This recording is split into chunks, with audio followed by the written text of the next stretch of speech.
Imagine your favorite stuffed animal as a child. Now imagine it being ripped to shreds viciously without mercy by a deranged monster. Welcome to Pikmin 2. This game's first impression on me was that of a peaceful, whimsical adventure through a dreamy landscape. A comfy game, one you could just play to chill out with. A young me would quickly find out the true meaning of horror over my first playthrough. Mark my words, hiding beneath that saccharine surface is a ruthless killing machine. The descent to hell begins with the game going out of its way to make me endeared to everything that it has to offer in the opening hours. The Pikmin that I find are adorable. In fact, the very first interaction the game gives me with them is to rescue them from being eaten from a dumpling with teeth. Everything about them is cute. They're small and cuddly looking, they have the most adorable baby voices, they run around and follow orders so diligently that I couldn't and still can't help but feel like they're trying their best just to impress me. All the treasure is given some quirky, off-kilter name with often hilarious results. Seriously, how can you not laugh at a bell named Spouse Alert? What little dialogue there is only helps increase the charm. The ship is extremely sassy and self-centered. Olimar is a concerned father just trying to catch a break. Louis is a lazy goofball with a fascination of cooking, while the president is a weirdo idiot who runs away to live with animals under a bridge for a few days. At this point, I'm already attached to these angels, but the game already is dropping small hints that shit is about to get bleak. The first open area has a huge bulb orb in it. As a kid, this guy was nigh impossible to kill without losing a single Pikmin. This guy can shovel Pikmin down like he's never even heard of food before. He was terrifying. I would never fight any of these big guys unless I wanted to turn my precious children into mush. The sound of my Pikmin friends being snatched up stuck with me over the years, but I had to get used to it because I was about to be hearing it a lot. Looking at this idiot now, though, I feel no fear. I can just run behind him while he's sleeping and unleash the swarm so he never has a chance. He never had a chance. What an asshole. Most of the game in this half is like this. It has an enemy that looks intimidating but never even gets a chance to hit you, since purple Pikmin have the miraculous ability to stun any enemy they land on. Even when this game isn't throwing giant spiky balls of fluff at me, it's just throwing smaller, cuter enemies at me that I can kill with no worries because of their low health. It's a bonus that any Pikmin at all can kill small enemies by landing directly on top of them. I'm not asking for the game to take these features out, but there are extremely few enemies that feel fair at all. My favorite encounters in the game are the first 3 bosses that I found: the Empress Bulblax, the Burrowing Snaggart, and the Emperor Bulblax. These bosses are memorable not just because of their designs, but because they feel like a real, cohesive fight. At the beginning of the fight with the Empress Bulblax, she's just sitting there, waiting for Pikmin to be thrown on her fat face. Once she takes enough damage, she begins to thrash around for just long enough to tell me that she's about to ruin my life, as well as giving me enough time to recall any Pikmin so they don't get pancaked. It's like this for all these bosses. They appear, establish their attack and movement patterns, and have enough health to keep the fight going despite all the powerful tactics the game let me use. If only the later game bosses were kept like this. The story here is as follows. Pay off Olimar's company's debt with the treasure. This half of the game was, for the most part, spent relaxing. There were a few hiccups along the way, like getting my entire squad steamrolled by a beetle sitting on a plate, but those challenges were overcome with few qualms. I was wondering where the intense dread of this game that I had as a child came from.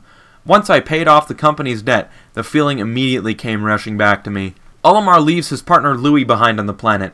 This dark story beat is glossed over by replacing him with the company's goofy-ass president, but I found myself legitimately concerned for him. The atmosphere of the planet is toxic to Louis. He can't take off his helmet. How much air does he have left? How can he eat, drink, sleep, and even use the bathroom while stuck in that thing? What if I take too long to find him? Is he just going to slowly die on the surface?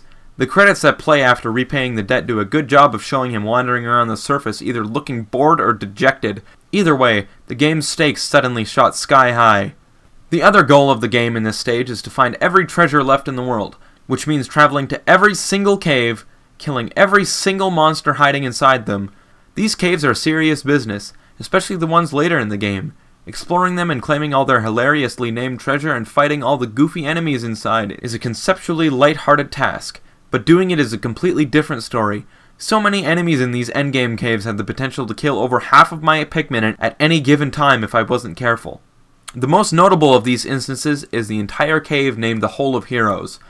This cave is chock full of all the previous bosses that the game has had the pleasure of introducing me to. Except this time, they're all worse! Since it would be boring to just refight every boss in the game again, they all have a twist to them. The two giant snake birds now show up in the middle of a quicksand pit, making it incredibly difficult to line up a clear shot on them and incredibly easy for them to pick off your Pikmin one by one with no options available. The Empress Bulblax from the previous game returns in this cave, except this time there's two of him at the same time in an extremely crowded space. Pregnant Empress Bulblax that shoots out her insta-kill larvae? Better drop down into the cave right next to where the babies come out. Giant mechanical spider that can shoot explosive rounds at your squad? Put it in the middle of a pond so only a fraction of your Pikmin can actually hit it. There are more examples of this, but we would be here all day if I listed them all. These added quirks to the boss fights aren't inherently awful, but the way that they're executed doesn't really add any extra depth to the gameplay. I'm still doing the exact same thing for all those boss fights. It just took longer. Also, making a single mistake meant that I would lose a biblical amount of Pikmin, practically forcing me to reset the game whenever this happened. My attachment to the Pikmin I had grown quite fond of didn't make this issue any better. I was so attached to them that I would even reset if I just lost one. The constant fear of losing my friends, plus the added frustration of having to deal with a few bullshit boss fights was more than enough to get my stress levels high.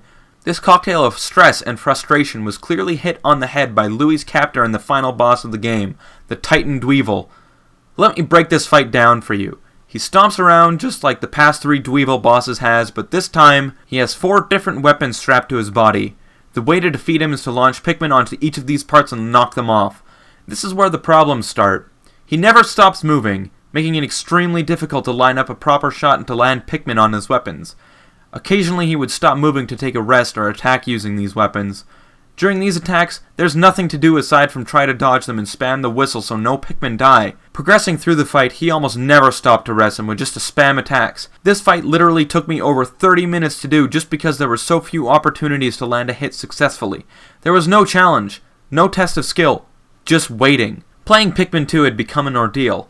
This once polished, beautiful, thoughtful game had turned into a deep spiral of stress and frustration. I know that part of that is on me for not letting any of my Pikmin die, but the game had made me genuinely care for these adorable creatures. My childhood impression of this game had totally been redefined.